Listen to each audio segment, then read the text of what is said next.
I told our next inductee that when the spotlight came on and the Chicago Bulls theme music came on, this was his time.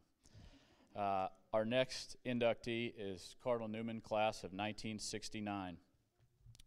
He played on 2 state championship teams, was named first team All-State, All-Conference, and played in the North-South All-Star game. He holds several individual records at the school that have not been broken, and they're worth mentioning. He scored 47 points against Whitmire High School in the state tournament. He scored 43 against Gilbert, 43 against Saluda, 24 points in 1 quarter against Gilbert. He scored 30 in 1/2 versus Saluda. He averaged 27.9 points a game, and he holds a record of 31 rebounds against Hillcrest High School. Again, he played on 2 state championship teams in 1968 and 1969. In addition, he went on to Presbyterian College, where he was a 3-time small college All-American. He was the 1973 District Player of the Year and made the District All-Star team in 1972 and 73. It is my honor to induct into the inaugural Cardinal Newman Hall of Fame athletic class, Mr. Fred Melson.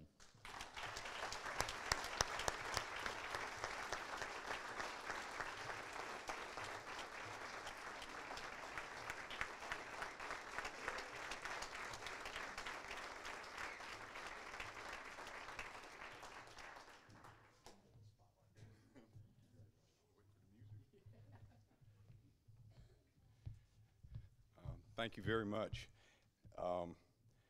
As someone who, when he went out for the Cardinal Newman B team and when he was in the 8th grade and got cut, I never expected to be somewhere like this.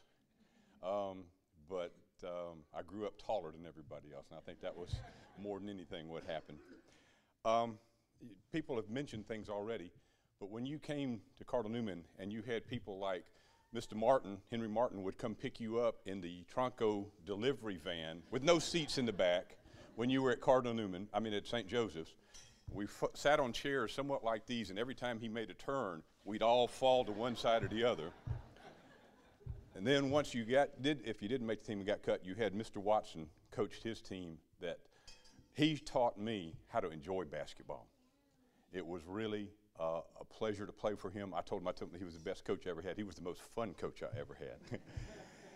And then you had the parents. Like y'all have mentioned some of the parents already. But have you ever seen parents who could buy a school bus with green stamps?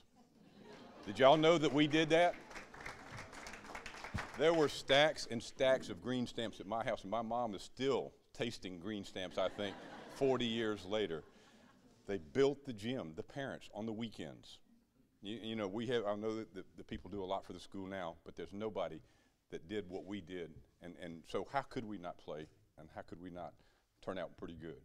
And the other thing that really came together, I'll tell you the truth, Bobby was a wonderful coach here. He's coached some of my boys. We've had some other great coaches. David Ross is going to be one of the best ever. But we had Grady Wallace and Cecil Woolbright.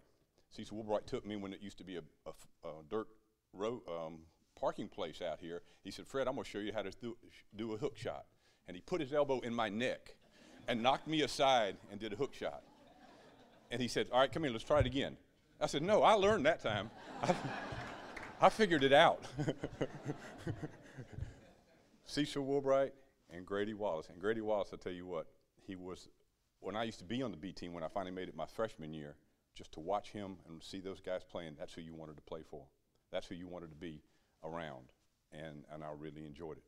And also I had people like Hank Martin. Despite the fact that he's got all brown hair and I'm gray, he was ahead of me, and he was my hero. And he, along with Paul and Woodard Sohn and Mark Takak and Johnny Dunn, those were some great guys to follow behind. So I thank you. I'm surprised I ever made it here. Thanks a lot.